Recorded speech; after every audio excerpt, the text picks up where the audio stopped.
নমস্কার, the news counter .এ আপনাদের সকলকে স্বাগত। আজকের বুলেটিনে মেইন স্ট্রিম রাজনৈতিক দলের বাইরের একটু অন্য খবর আপনাদের সঙ্গে এই মুহূর্তে আমি শেয়ার করতে চাইছি।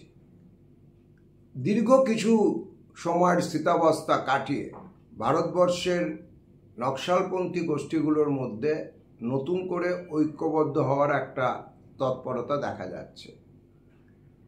কমিউনিস্ট বিপ্লবী শিবিরের পক্ষে এটা ইতিবাচক খবর, কারণ নকশালপন্থীদের রাজনীতিতে প্রাসঙ্গিকতা হারানোর পিছনে তাদের ক্রমাগত গোষ্ঠী বিভাজন এবং বহুধা বিভক্ত অবস্থা অন্যতম কারণ। বাকি যা অবজেক্টিভ এবং সাবজেক্টিভ বিষয় রয়েছে সেগুলোর মধ্যে আমি এক্ষুনি আলোচনায় ঢুকছি না।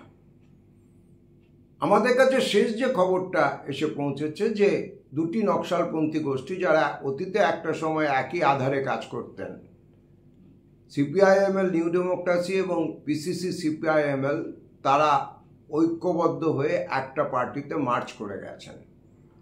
নতুন পার্টির নামও সিপিআইএমএল নিউ ডেমোক্রেসি থেকেছে, তারা নতুন কোনো নাম খোঁজেননি। পিসিসি সিপিআইএমএলের কর্মী সমর্থক যারা রয়েছেন তারা সিপিআইএমএল নিউ ডেমোক্রেসি নামটা মেনে নিয়েছেন।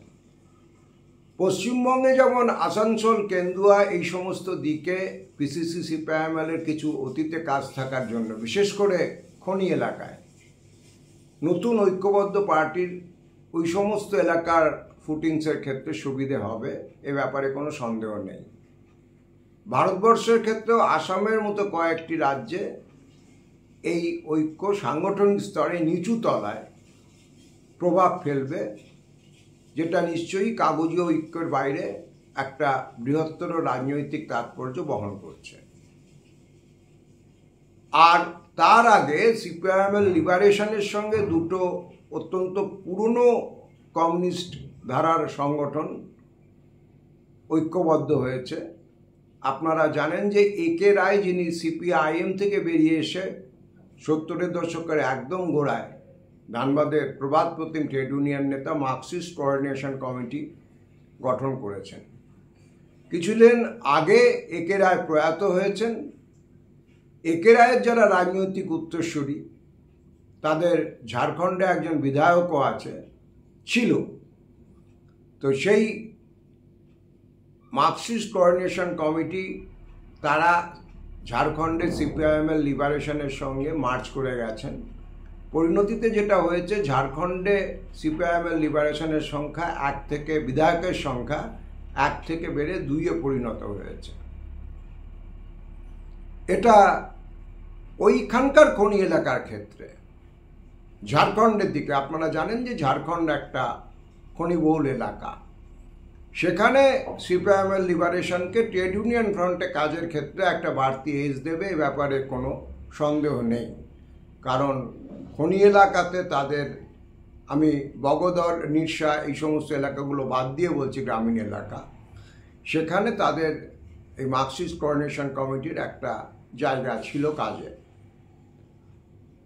অন্যদিকে মহারাষ্ট্রের আরেকটি পার্টি, লাল নিশান পার্টি, এটাও বহু পুরনো পার্টি, তারা সিপিআইএমএল লিবারেশনের সঙ্গে মার্চ করে গেছে। এটা মহারাষ্ট্রের ক্ষেত্রে সিপিআইএমএল লিবারেশনের সাংগঠনিকভাবে একটা বড় লাভ।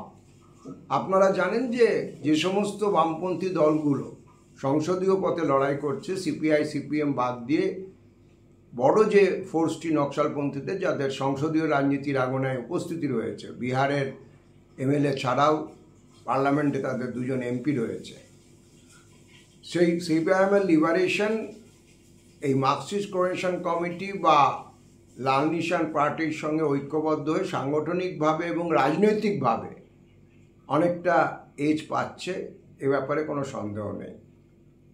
আমাদের রাজ্যে এই মুহূর্তে যে সমস্ত নকশালপন্থী গোষ্ঠী সক্রিয় থাকলো, ক্যাডার বেস ন্যূনতম নিয়ে হলেও, তার মধ্যে শেষ পর্যন্ত তাহলে দাঁড়িয়ে আছে CPIML liberation, CPIML new democracy, MKP, যাদের আপনারা চেনেন, সিঙ্গুর আন্দোলন থেকে বিভিন্ন আন্দোলনে তাদের রাজনৈতিক উপস্থিতি দেখা গেছে, এবং সিপিআইএমএল মাস লাইন, যারা ভাঙড়ের নকশালপন্থী হিসেবে পরিচিত। আপাতত যা ছবি দেখালো যে এই চারটি সংগঠনের নকশালপন্থীদের মধ্যে, অফশুটদের মধ্যে তাদের সাংগঠনিক একটা উপস্থিতি পশ্চিমবঙ্গে বিদ্যমান থাকলো। আগামী দিনে এই চারটি নকশালপন্থী সংগঠন তাদের 70-এর লিগ্যাসিকে মনে রেখে নতুন করে ঐক্যের পথে আরও এগোতে পারবে কিনা তার জবাব অবশ্য সময় দেবে। আমরা সেদিকে নিশ্চয়ই নজর রাখব। TheNewsCounter.s এখন এই পর্যন্ত। দেখা হবে পরবর্তী এপিসোডে। সকলে খুব ভালো থাকবেন।